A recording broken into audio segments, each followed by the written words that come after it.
Support Narativ's independent journalism at patreon.com/narrative and check out our podcast wherever you get your podcasts. And don't forget to subscribe and download.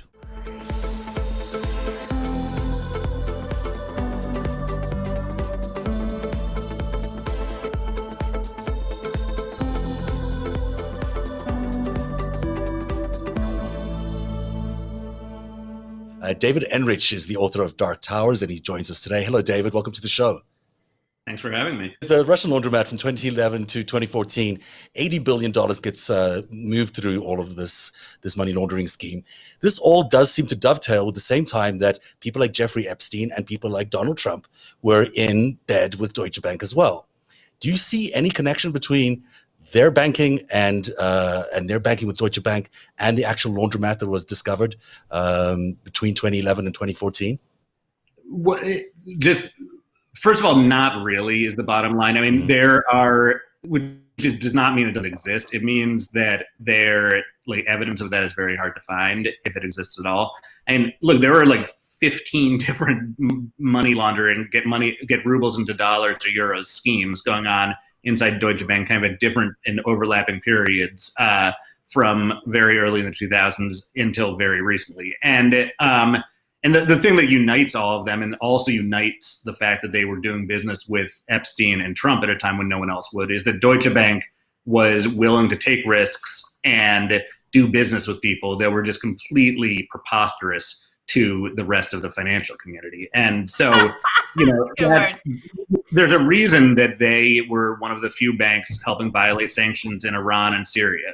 It's because most other banks were scared of the U.S. coming down hard on them, and so steered clear of it. Deutsche Bank didn't. And there's a reason that they were banking Jeffrey Epstein when no one else would, because he was a criminally convicted, sex criminal. There's no one else wanted to touch him at that point, or JP Morgan kind of did. But for a while, by 2013, no one else wanted to touch him. No one wanted to do any work with him, and then suddenly they pick him up.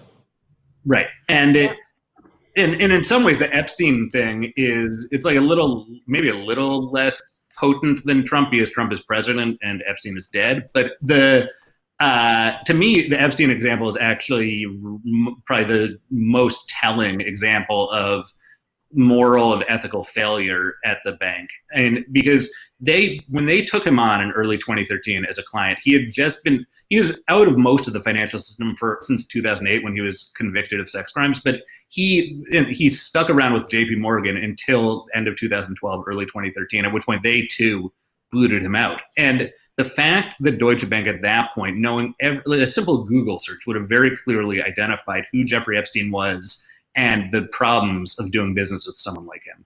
And they just did not care. They went and did the business anyway. We now have an enormous amount of transparency into what happened there, because Deutsche Bank got punished a couple of weeks ago by the New York Department of Financial Services, which disclosed a whole lot about this. And they just did not care, literally did not care that they were not only getting into bed with someone with a very bad reputation, but they were likely doing business with someone in a way that allowed him to continue his criminal activities, industrial scale rape, and to sexually traffic women and girls. I mean, it's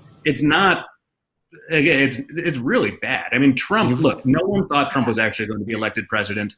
Yes, he had a bad credit record. Yes, he had ties in the past to the mob.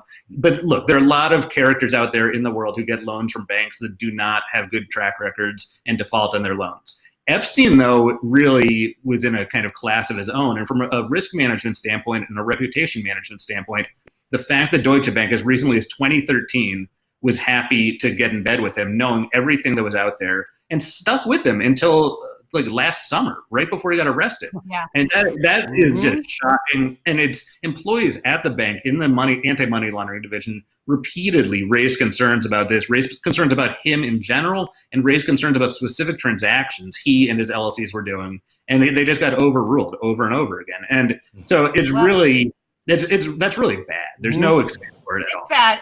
Sometimes it comes with a powerful ask connected to it, right?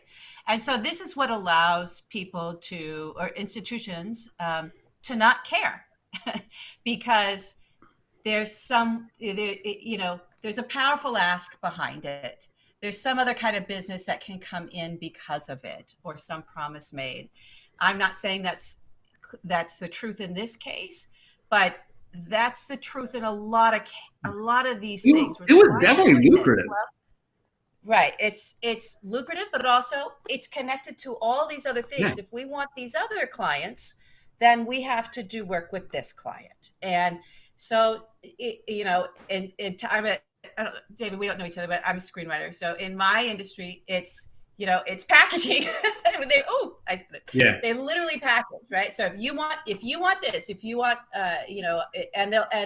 and agencies will get in there and they'll reverse a package, right? So it's like, if you want this, you want us to put our talent on this project, then you're going to have to hire all these other people out of our agency. And if you don't do that, because we care about this client so much, we're going to fuck up this deal over here that you care about even more. Look, it was a lucrative relationship on its face, right? Because they were charging big fees and they were charging interest rates on their loans, yada, yada, yada. But you may well be, you might actually be hitting the nail on the head. And Epstein was the best connected sexual predator in the world, probably. And he had, up until the day of his arrest, had very strong relationships with a lot of very wealthy, very powerful people all over the world. And it may be that yeah. So blackmailing some things, we think. Sense. It makes sense. Well, it's less blackmail. It's Deutsche's in the middle, right? They're the vehicle. They're the laundering vehicle, and they did this shit like mirror trades. I mean, they just were like, there's nothing even fancy about it. They stopped almost doing the derivatives and just saying, yeah, we'll take the money from this crime lord over here, or this terrorist. And we'll just here's your real estate money. It was just this pass through, right? And it just all that I've studied, usually there's something else connected to that, where you got something that looks so on the surface, like how could you even ethically get past this? And you have people internally raising flags and saying, no, don't do this, don't, and then the guys at the top are like, yeah, you don't really know. Now, I know Ackerman was gone by that time, but I have a real problem with this guy. I think you did an amazing job with your book. Thank you. Really creating a villain. and there's also a love story in your book, which I think people should get it. It's a friendship. And I always look for this kind of storytelling, right? This is kind of stuff that really appeals to me as someone whose whole work is adapting. Not that I'm going to adapt your book, but I look, okay, where's my way in? Where's the human story in this? Where that the audience can connect to and we can follow it. And you really found humanity inside Deutsche Bank, which was almost impossible, right? With this friendship between the two men, and that both, it just ended in tragedy. Yeah. So I'd love for you to talk about those two guys really quick, because because Deutsche lost them, then it could just be Ackerman's foil of just money at all costs. Ends justify the means, just go, right? It just is the guy that works for. So we're talking about these two guys, Bill Brooksmith and Edison Mitchell, right? Why don't you tell us a little bit more about them, David? So, I mean, Edison, these guys both came from Merrill Lynch, which was this very aggressive firm that you guys probably all know, in the 80s and 90s. Deutsche Bank decided in the mid-90s that it really wanted to get big on Wall Street. And so it hired Edison, who is this derivative salesman, kind of a little bit out of central casting. I mean, he very charismatic, pretty impulsive, a real kind of visionary leader. Not one for details so much, but someone who was really ambitious and really motivated. And Bill Brooksmith was his best friend. They had both grown up in, not poverty at all, but in like middle to lower middle class America. And Brooksmith was the son of a Midwestern minister. And Brooksmith was like everything that Edison was not. So he was very cerebral, kind of introverted, very detail oriented. He was an expert in kind of the financial minutia of derivatives and really a pioneer of the modern derivatives market. He was an expert risk manager. And so he and Edison, both professionally and personally, just really like meshed together and filled in each other's voids. And I think they really loved each other. And they did. Their families came together. Yeah. I mean, it was Yeah, a they part, built vacation homes next to sometimes each other. in business you have a marriage like that, like Yeah. real soulmates find each other and they're able to work together. Yeah, it's really, I mean, and they work together, but they also like they spent so much time together out of the office too, and really knew each other in a way that I think is really rare. Even just taking the banking stuff out of it, I think it's really rare. And so they together, and Edson was the boss, but Bill was his kind of right hand man, and together they built Deutsche Bank from nothing into one of the kind of leading investment banks in the world in a period of not very long. And then at the very end of 2000, right around Christmas, Edson was flying home to his family in Maine, and he was in his own little personal plane, and it crashed into a mountain, and he got killed. And that was, first of all, I mean, that was the second death at Deutsche Bank of one of their leaders in a decade, basically. And so this second kind of decapitation of the bank really led to an internal power struggle that really unleashed all of the bad things that you see on Wall Street and in banking. Yeah. And for Bill, that was basically the beginning of the end of Bill Brooksmith's career in banking, and he retired for, I guess, 7 or 8 years before being lured back to Deutsche Bank by Joe Ackerman's successor, Anshu Jain. And so Brooksmith goes back to Deutsche Bank and is again like this leader in risk management. And more than that, though, he was kind of the guy to whom people would go when they had a problem that they needed help on and they needed ethical advice. And he really always had stuck by his Midwestern roots and the wisdom his father, the minister, had passed on to him. And he became known as kind of the ethical compass of the bank and the moral conscience of the bank. And he was involved in trying to clean up or deal with, in various ways, a whole lot of very shady stuff that had gone on at the bank. And Bill ultimately, and I think, had some severe mental health issues and really internalized the problems that the bank was having. And I'm not really giving anything away. This is public. But he ends up at the beginning of 2014 committing suicide. And so these two men who had really both been pretty good leaders, I think, in an institution and an industry that was really bad. They had stood out as kind of the good guys, I think. They had definitely made mistakes along the way, but they were good guys. And they both meet these just tragic ends. Tragic ends.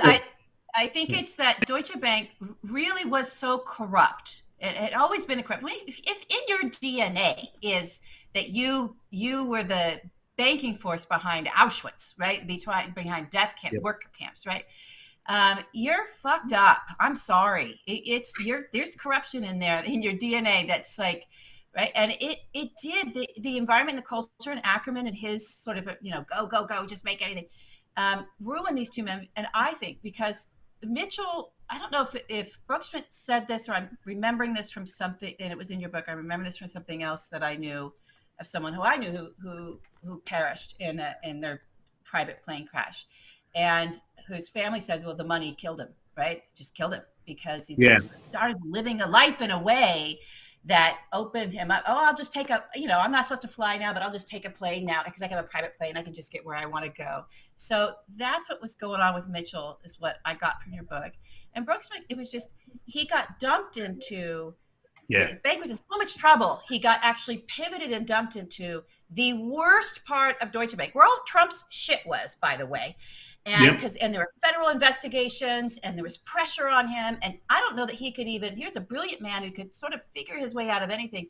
I don't know that he could find his way out of that much corruption, that much of a horror show inside that bank. And anyone could. No. And it took him out. I was going to say, just going to the history and the DNA of Deutsche Bank. I was watching Casablanca a couple weeks ago, which I've seen a million times because it's the best movie ever. And there's the scene, the first time you see Humphrey Bogart, he's like in the sort of casino room, and he's either saying, yes, let them in, or no, don't let them in. And the guy comes in and he shakes his head. And the guy that he doesn't let in is like, do you know who I am? And he comes over and he says, yes, I do. You're lucky the bar is open to you. And later, like a minute later, Peter Lorre says, oh, I saw how you did with Deutsche Bank. And it's like, oh my God, that guy's in Deutsche Bank. Nothing has changed. What's remarkable about that is Casablanca, I believe it came out in 1942, so it's the middle of World War II. Mm-hmm. And even then, Deutsche Bank was so synonymous with German military aggression that it gets this wonderful cameo in the greatest movie of all time. And there's someone had told me about that, and then I actually I had never picked up on that until I started researching the book, and I went and got the script, and it made me like that wonderful movie even more than I already did. Eric? So we've been doing a lot of understatement because this story all over the place, gestures broadly and around universe. It's hard to make this shit up. So you kind of just plain old statements of fact seem like enough to tell the story for one day, right?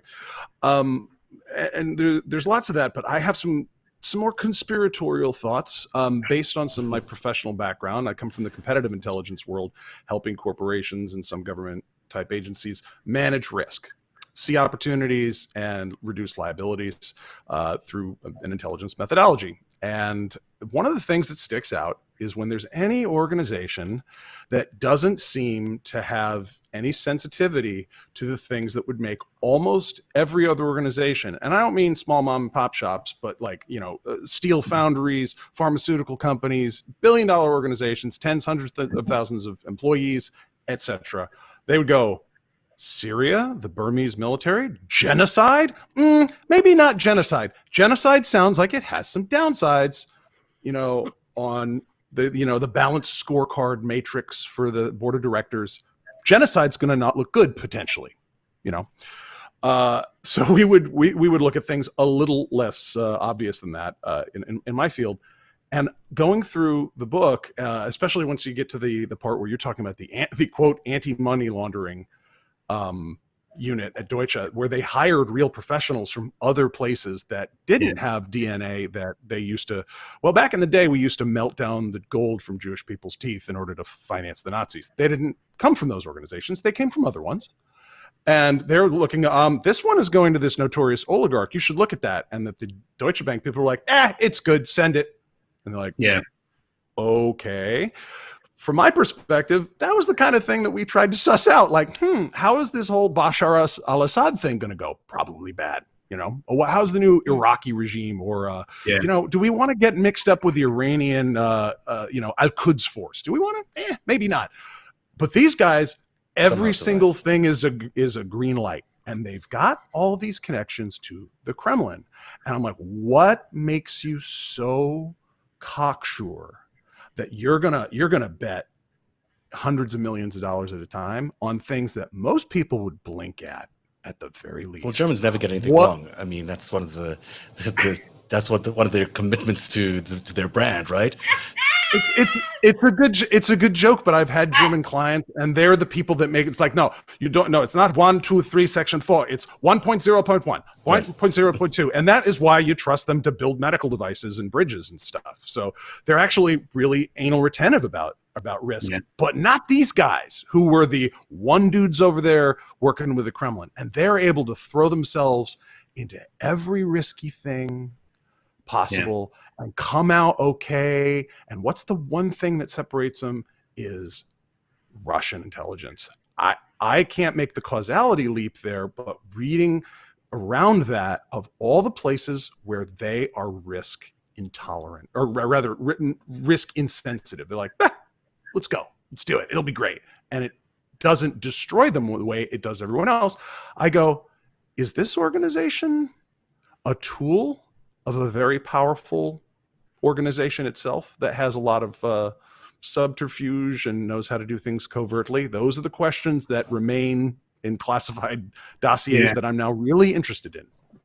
Well, or the simpler and less kind of conspiratorial explanation is that which again, I don't know which is right, but which is that they were run by a bunch of essentially looters for a long time and took enormous risks that they should have gotten busted for, both by financial markets and investors, but also by regulators. And in fact, there was so much kind of ineptitude both in the markets and certainly by the regulators. And look, the Federal Reserve, has known about and kind of been slapping Deutsche Bank's wrist gently for almost 20 years on its Russian money laundering activities, and yet the Fed has not done anything about it. They'll impose these kind of pipsqueak penalties on the bank over and over again, and then wonder why nothing changes. When the Fed has an enormous amount of leverage over these guys, and the Fed theoretically, if it wanted to really scare them, could threaten to revoke the bank's operating license in the United States, which would essentially be the death knell for the bank. And they have not, to my knowledge, done that. And in fact, talking to Deutsche Bank executives who have been in contact with the Fed over the years, this is going back probably 10 or 15 years, they were always surprised that the Fed didn't come down harder on them, and frankly thought that actually increased their risk appetite. Because if the Fed's not going to do anything about this, sure, we don't want to get caught. It's embarrassing. We have to pay a small penalty. But what is the real damage? That sort of reinforces what Eric was saying, though. That sort of reinforces. Why not? They're laundering money it's- for drug cartels. They're laundering money for gun runners. They're terrorists, starting for wars. the They're Iranian keeping government. genocide going. And isn't that what our Fed is supposed to shut down? Yes, it is. And they have done a very bad job at that, clearly. And the German regulators are even worse. And one of the interesting things, though, to me is that if you go back pre-2008, so pre-global financial crisis, you see a lot more banks doing a lot more truly evil geopolitical stuff. I mean, you have BNP Paribas, the big French bank that actively financed the Sudanese genocide. You have HSBC, which for a time was the world's worst. Yeah, and they were financing murderous criminal gangs, drug runners, and very bad governments all over the world for a long time. What changes for the most part after 2008, after the financial crisis, and after the European financial crisis as well, is that these banks recognize that there is more to risk management than simply looking at financial profits and losses. You also need to consider reputational risk. And in part because the US has become much more aggressive about enforcing the law all over the world. And so you see at that point that banks like BNP Paribas or HSBC really pull back from some of the truly murderous stuff that they had been doing. And you see even JP Morgan and Goldman Sachs pulling back, which is why JP Morgan dumps someone like Jeffrey Epstein. And Deutsche Bank was unfazed by that, as far as I can tell, and really, until very recently, the past couple of years, has not even had reputational risk really as part of its kind of day-to-day vocabulary. And that's it's a missed opportunity to defend the institution, to not be looking at the reputational impact of these things. That would have kept them out of bed with Donald Trump, Jeffrey Epstein, Syria, Iran, Russia. I mean, they would have missed out on a lot of profits, but right now we wouldn't be sitting here on a Friday night talking about how evil they are. So let's just be clear about this. In your thesis, after studying all of this, you think that the ability for Donald Trump to be who he is today, to have become the president of the United States, was that enabled by Deutsche Bank? Could it have happened if it weren't for Deutsche Bank? I don't know if it could have happened were it not for Deutsche Bank. It was certainly enabled by Deutsche Bank. And Trump was able to bounce back repeatedly from financial ruin because of Deutsche Bank. And he was able on the campaign trail in 2015 and 2016 to say accurately that he wasn't such a failed businessman after all, despite all of his defaults and bankruptcies. Just look at the fact that he has one of the world's biggest banks having a great relationship with him. And he trotted out that argument over and over again. And he was right. I mean, that's the crazy thing. He was right. And it allowed him to build some of the kind of marquee properties that he used as campaign props, in particular the old post office building, his big Washington hotel right down the street from the White House. And that's Deutsche Bank's money at work right there. The big Chicago tower that was a prop, the Doral Golf Resort where he wanted that to... was The Apprentice. That was But the interesting thing there for me is he's German, right? I mean, he's Frederick Trump was German. The grandfather, I don't know, that was Frederick too. And you've got a German bank funding a guy from German heritage, who then assumes power in the United States. I'm not suggesting anything that was a plan or anything like that, but was he favored by them because of his German heritage? No, I don't think so. I don't think that would be almost too principled and patriotic for the bank. And I don't think they cared very much. That was what mattered to them. All right. I'm going to feed Eric Garland's conspiracy here a little bit, because I was Googling around today. Look at this old picture of Merkel and Putin. They've known each other for a long time. A very, very long time. They're good friends. So who knew that? That's just a feed, Eric. He appreciates that every once in a while. I'm not Theo. Come on. Ackerman had this, and look, I've talked to Ackerman about this in recent years, and his argument for why he was so cozy with the Russians is, look, and I think this is a certain amount of bullshit, but Ackerman considers himself more of a statesman than a banker, and his argument is that Deutsche Bank, as the leading bank for the leading economy in Europe, had kind of a political and almost social responsibility to help integrate Russia into obligation. The West. Right. And look, it makes sense. I mean, Russia is on their border. Right? They need a successful Russia. That's a Rand Paul thing. That's what Rand Paul says. It's engagement. We're going to engage Russia.